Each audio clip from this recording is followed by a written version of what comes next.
மாணவி பாலியல் வன்கொடுமை விவகாரத்தில் சம்பந்தப்பட்டவர் யாராக இருந்தாலும் தண்டிக்கப்பட வேண்டும் என்று எம்எல்ஏக்கள் வலியுறுத்தி வருகிறார்கள்.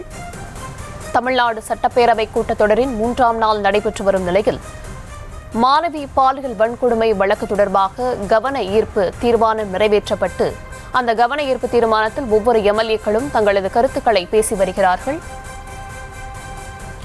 இந்த நிலையில் அண்ணா பல்கலைக்கழகத்தில் துணைவேந்தர் இல்லாததே மாணவி வன்கொடுமைக்கு காரணம் என்று எம்எல்ஏ ஈஸ்வரன் தெரிவித்திருக்கிறார்.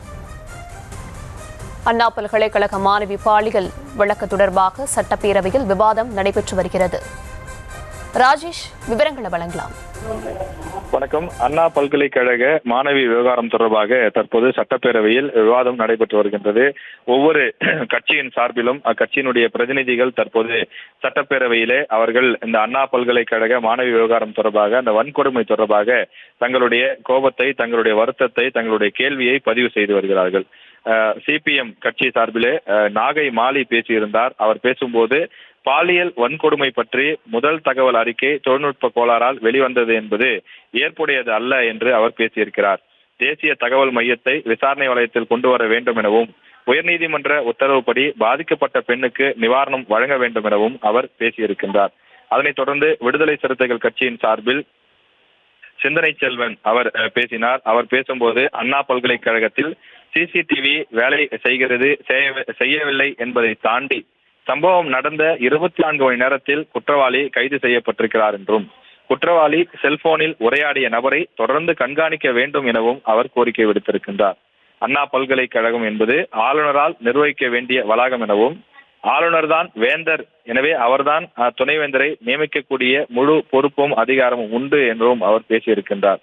அண்ணா பல்கலைக்கழக ஆட்சி குழு உறுப்பினராக இருக்கக்கூடிய நான் இதுவரை துணைவேந்தர் நியமனம் செய்யவில்லை என்று பதிவாளர் பொறுப்புதான் என்று கையெழுத்திட்டு வருகிறேன் என்றும் தன்னுடைய ஒரு வருத்தத்தையும் அவர் பதிவு செய்திருக்கின்றார். ஒட்டுமொத்த பல்கலைக்கழக நிர்வாகமும் முடங்கி போயிருப்பதற்கு ஆளுநர் தான் காரணம் என விடுதலை சிறுத்தைகள் கட்சி சார்பில் பகிரங்கமாக குற்றச்சாட்டு முன்வைக்கப்பட்டிருக்கின்றது. எனவே ஆளுநர் இதற்கெல்லாம் பொறுப்பேற்க வேண்டும் எனவும் பல்கலைக்கழக வளாகத்தில் எவ்வளவு பெரிய தவறு நடைபெற்றிருக்கக்கூடிய நிலையில் ஆளும் கட்சி சார்பிலே பல்வேறு விசாரணைகள் நடைபெற்று வருகின்றது.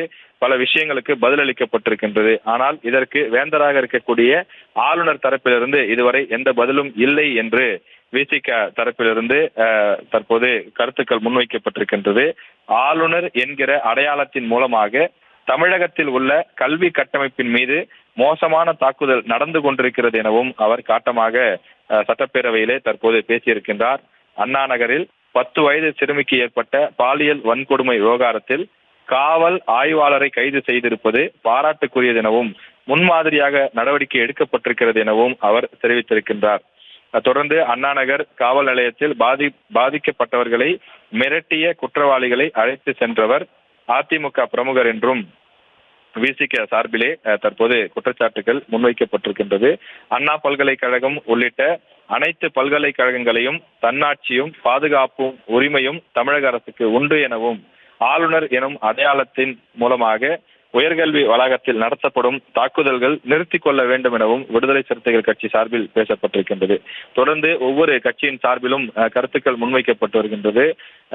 முதலில் பூவை ஜெகன்மூர்த்தி பேசியிருந்தார். அதனை தொடர்ந்து அவருக்கு அடுத்தபடியாக வேல்முருகன் தன்னுடைய கருத்தை பதிவு செய்திருந்தார். மேலும் கம்யூனிஸ்ட் கட்சிகள் சார்பிலும் அவர்களுடைய கருத்துக்களை பதிவு செய்திருந்தார்கள். குறிப்பாக அண்ணா பல்கலைக்கழக மாணவிக்கு இழைக்கப்பட்டிருக்கக்கூடிய இந்த வன்கொடுமை விவகாரத்திலே போதுமான நடவடிக்கை எடுக்க வேண்டும், அனைத்து குற்றவாளிகளும் கண்டறியப்பட வேண்டும் என்பதுதான் அனைவருடைய ஒட்டுமொத்த கருத்தாக இருக்கின்றது. தொடர்ந்து பாஜக சார்பிலும் கருத்துக்கள் முன்வைக்கப்பட்டது. பாஜக சார்பில் அக்கட்சியினுடைய சட்டமன்ற உறுப்பினர் எம்.ஆர். காந்தி பேசினார். மாணவி பாதுகாப்புக்கு அரசு பொறுப்பேற்க வேண்டும் எனவும் யார் அந்த சார் என்று தேடி கண்டுபிடிப்பதோடு பாதிக்கப்பட்ட மாணவிக்கு நீதி வழங்குவதற்கு அரசு பொறுப்பேற்று நடவடிக்கை எடுக்க வேண்டும் எனவும் குற்றவாளிகள் மீது கடுமையான நடவடிக்கை எடுக்க வேண்டும் எனவும் அவர் கேட்டுக்கொள்வதாக குறிப்பிட்டிருக்கிறார்.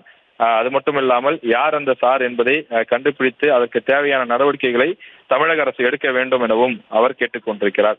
ஒவ்வொரு கட்சியின் சார்பிலும் அந்த கட்சியினுடைய சட்டமன்ற உறுப்பினர்கள் பிரதிநிதிகளாக கட்சிக்கு ஒருவர் என்ற அடிப்படையிலே இந்த விவகாரத்தில் அண்ணா பல்கலைக்கழக மாணவிக்கு இழைக்கப்பட்ட அந்த வன்கொடுமை விவகாரத்திலே தங்களுடைய அந்த கருத்துக்களையும் தங்களுடைய சந்தேகத்தையும் அவர்கள் சட்டமன்றத்தில் எழுப்பி வருகிறார்கள். தற்போது பாட்டாளி மக்கள் கட்சி சார்பில் அக்கட்சியினுடைய சட்டமன்ற குழு தலைவராக இருக்கக்கூடிய ஜி.கே. மணி பேசி வருகிறார்.